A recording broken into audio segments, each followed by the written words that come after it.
नाज़रीन खे ॿुधाईंदा हलूं 22 मई सानिया जे शहीदन के भेटा पेश करण लाइ क़ौमी अवामी तहरीक पारां मातली में रैली कढी वई। इन हवाले सां रिपोर्ट करियो आहे अब्दुल रज़ाक पंवर। मातली में 22 मई जे शहीदन के भेटा पेश करण लाइ अवामी तहरीक पारां गुलाम मोहम्मद चांडियो, असगर नोतकानी, कैलाश मकवाणू जी अगवानी में फलकारा चौक खां बस स्टॉप ताईं रैली कढी एहतजाजी मुज़ाहिरो कयो वियो। उन हवाले सां मुज़ाहिरीन आवाज़ टीवी न्यूज़ सां ॻाल्हाईंदे चयो त मोहब्बत सिंध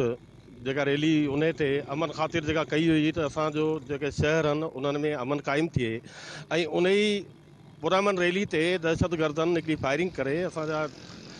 शहीद ग़ज़ाला बतुल सिद्दीकी समेत केतिरा ई कारकुन शहीद कया। असां उन्हनि जी यादि में उन्हनि शहीदनि खे भेटा पेश करण जे लाइ अॼु ही एहतजाजी रैली कढी आहे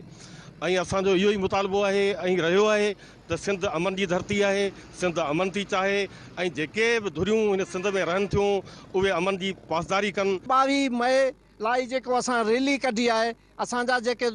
भेनरूं ऐं दोस्त जेके 22 मई ते जेको सिधी फायरिंग करे जेके असांजा क़तल कया, उन में जेका शहीद असांजी भेण ग़ज़ाला बतूल जंहिंजो ॿार 1 महीने जो ॿार हो जेको घर छॾे ऐं ग़ज़ाला बतूल जेको सोचे त रैली में हलां थी, उन हू कंधार दिलेर माई हुई, हुनखे धिको ॾेई हुनखां उन राइफल फुरी सिधो हुन फायर जेॾीमहिल कयो ओॾीमहिल हुनखे गोली लॻी हिते 1 महीने जो बचड़ो छॾे शहीद थी वियो। 22 मई 2012 में जेको लियारी में ली मार्केट में असांजी रैली मोहब्बत सिंध रैली हुई, जंहिंमें हज़ारनि जी तइदाद में माण्हू गॾु करे असां उहा साबित करणु चाहियो पिया मुहाजिर सुबुह असीं ठहिण न ॾींदासीं, जंहिंमें असांजी रैली ते दहशतगर्दनि हथियारनि जा मुंहुं खोले असांजियूं औरतूं ऐं असांजे भाइरनि खे शहीद कयो ऐं असीं इहो मुतालबो था करियूं त